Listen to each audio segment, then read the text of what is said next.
Chaque fois que votre esprit sombre et se laisse abattre par les épreuves et les vicissitudes de la vie, vous perdez votre empire sur les puissances du mal.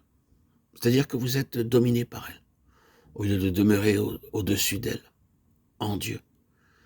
Chaque fois que vous vous placez au point de vue terrestre et que vous pensez comme les hommes pensent, que vous parlez comme ils parlent, que vous regardez comme ils regardent, vous vous placez au-dessous des puissances des ténèbres.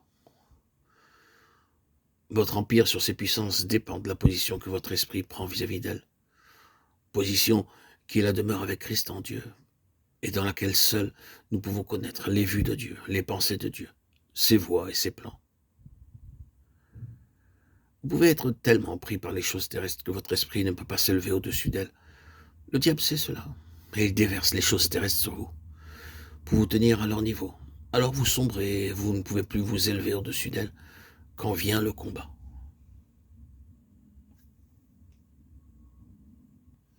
Vous pouvez être pris par les choses terrestres que votre esprit ne peut pas s'élever au-dessus d'elles. Le diable sait cela, et il déverse les choses terrestres sur vous, pour vous tenir à leur niveau. Alors vous sombrez, vous ne pouvez plus vous élever au-dessus d'elles, quand vient le combat. Chaque fois que votre esprit sombre et se laisse abattre par les épreuves et les vicissitudes de la vie, vous perdez votre empire sur les puissances du mal. Vous êtes dominé par elles, au lieu de demeurer au-dessus d'elles en Dieu.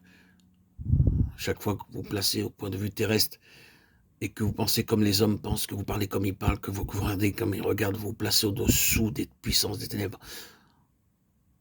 Vous pouvez être tellement pris par les choses terrestres que votre esprit ne peut pas s'élever au-dessus d'elles. Si vous devez être un vainqueur, il faut qu'il y ait quelque chose à vaincre.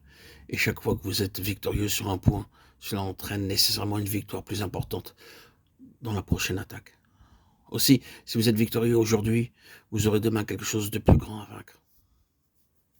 À chaque épreuve, ou bien vous vous enfoncerez et serez battu, ou bien vous vous élèverez dans l'esprit de victoire. Et alors, c'est la vie de Christ victorieuse manifestée dans votre esprit qui vous fait faire ce pas en avant.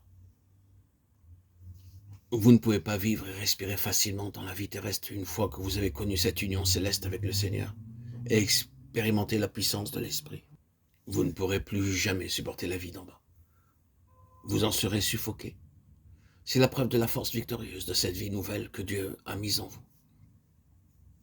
Étant mort selon la chair, oui, il faut que cette mort soit continuelle, car cette division profonde entre l'âme et l'esprit ne se fait pas d'un seul coup.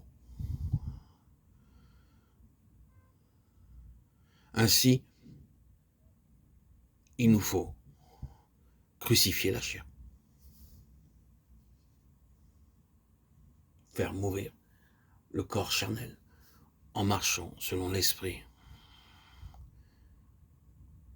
Par l'esprit, nous triomphons de la chair.